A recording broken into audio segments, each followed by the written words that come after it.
BK Ramkol has given, Vijay Babu, you have given your life for our people.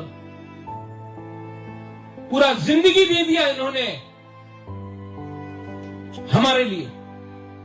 हम लोग अपना बच्चा के लिए आज सैक्रिफाइस नहीं कर सकता है, बलिदान नहीं कर सकता, कर सकता है कि नहीं? ओ माय मदर्स, आप लोग मां है।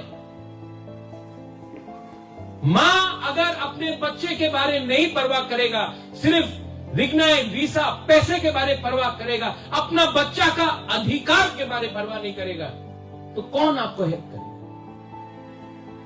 कोई हेल्प नहीं करने वाला है आपको। आप अकेला है और आपका बच्चा का फाइट मां और बाप को करना पड़ेगा। आज यहां मैं आपको बोलना चाहता हूं, they want to change you. आपको बदलना चाहते हैं, आपका शक्ल बदलना चाहते हैं, आपका कपड़ा, आपका रिग्नाय रीसा को बदलना चाहते हैं, आप क्या खाता है उसको बदलना चाहते हैं, आपका धर्म को बदलना चाहते हैं। होने देंगे?